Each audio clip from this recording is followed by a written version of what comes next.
Well, 1,000 subscribers. We did it, guys. I told you I would amount to something, Mom.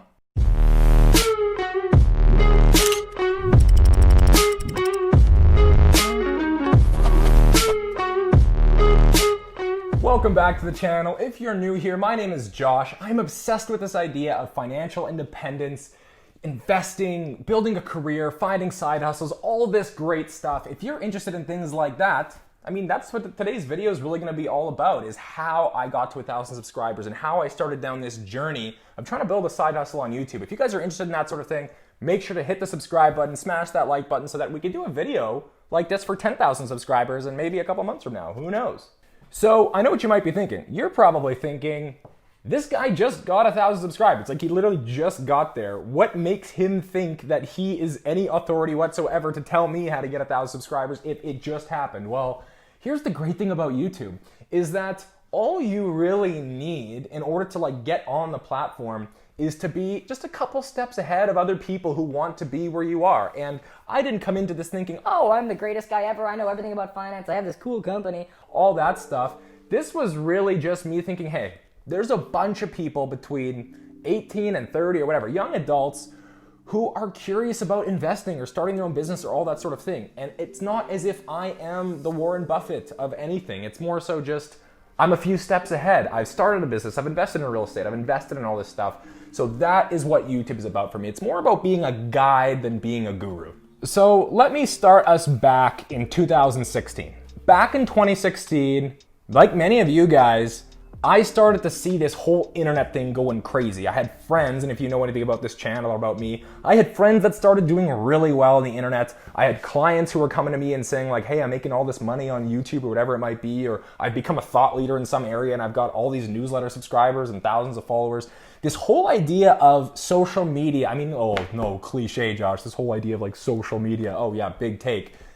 The whole idea here is I felt like I, as a business owner and as someone who liked these side hustles and finding new sources of income, was just completely neglecting the internet. It's like we had this massive tool at our disposal and I wasn't doing anything with it. I was kind of falling short on that opportunity. And if you know about me, I was what I call a money rabbit. And a money rabbit is like those guys or gals with options trader, crypto, cannabis in their Instagram bio because they're just focused on way too many things and they're trying to get rich in 10 different areas. You know what I'm talking about. I was a money rabbit back in 2016, jumping from hot thing to hot thing, seeing where I could find some new source of income. And for me, the newest target was going to be YouTube because there were tons of people building side hustles on YouTube. But unfortunately, I learned very quickly that it is way harder than just jumping into it. There is so much stuff, and that channel that I started back in 2016, 4 years ago, it failed miserably. It just fell flat. I probably got 8 videos out before I realized that, okay, editing is such a pain. I am not good at it. I don't know how to do it. The consistency, how am I supposed to put something out every single week if editing takes me forever and filming takes me forever? These might be the things you guys are thinking about and struggling with. And for me, it was the self-accountability thing, maybe like you too, I'm not so great at it.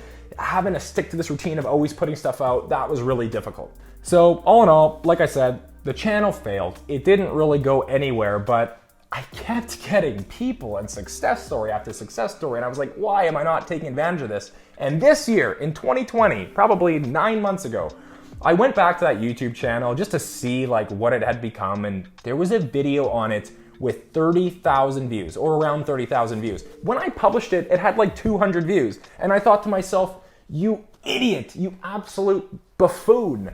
If you had just kept going, if you had just kept doing the thing you were already doing, and doing it for a longer period of time and stayed consistent, maybe that would have had a massive implications for your business, maybe your personal life, maybe your finances, this side hustle. I realized that I was right about what I chose to do and completely missed out by not sticking to it. So this year I decided, okay, it's time to take this seriously because I had proof. I had proof that it would work if I just stuck to it.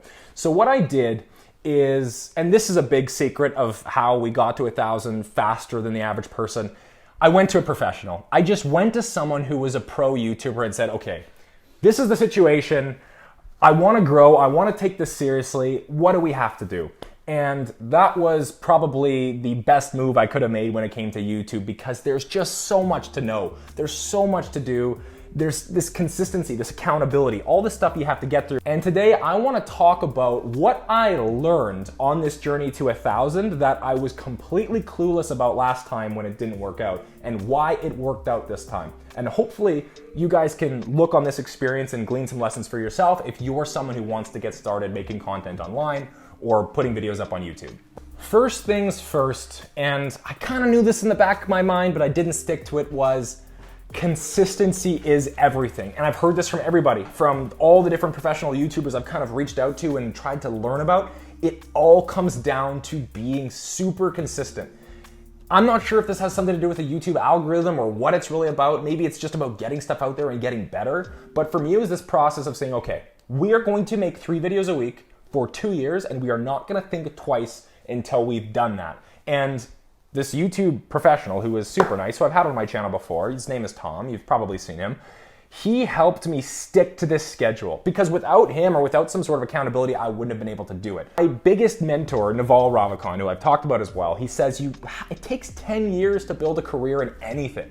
So the idea that you're just gonna hop on YouTube or hop on a blog or do something and get immediate traction, it's just not gonna happen. So my thought was, how do we think about this as more of a system than just looking forward to the reward? And the system was 3 videos a week for 2 years.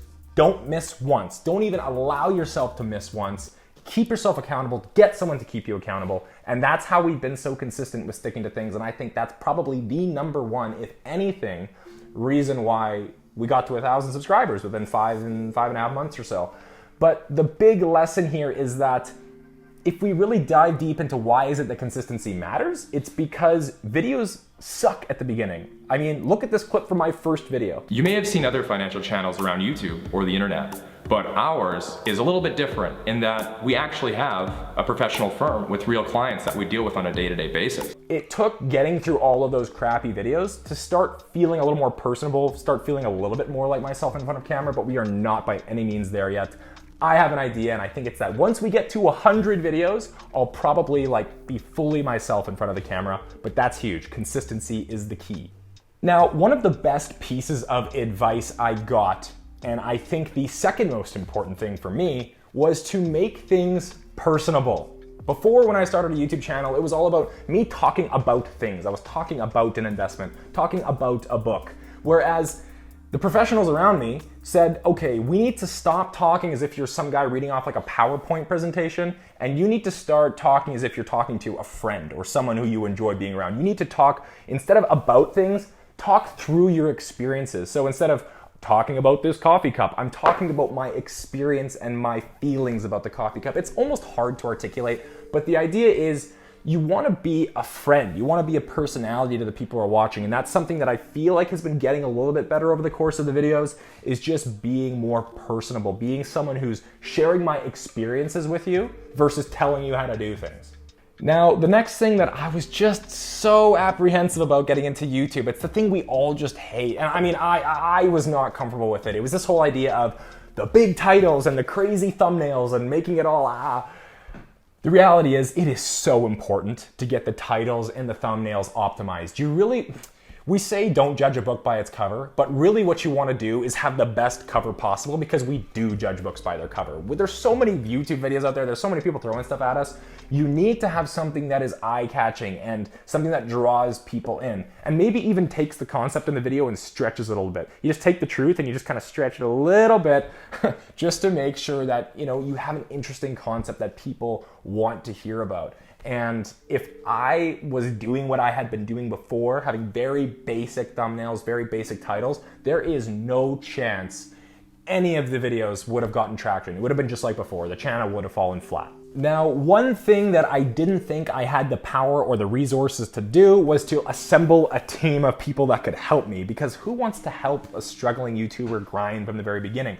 But luckily, it was this whole idea of having a team, having someone to help me edit, having someone to, honestly, every single one of these videos, there's people behind the camera who are telling me when I'm doing something really stupid or when I'm getting off topic. The value in having someone, and I think it made it way harder at the beginning, honestly. The reason I went from being this very extroverted, comfortable guy to being kind of super defensive and red in the face and stiff as a board was because I had people behind the camera kind of monitoring to see when I was getting off topic or when the video was getting dry or boring.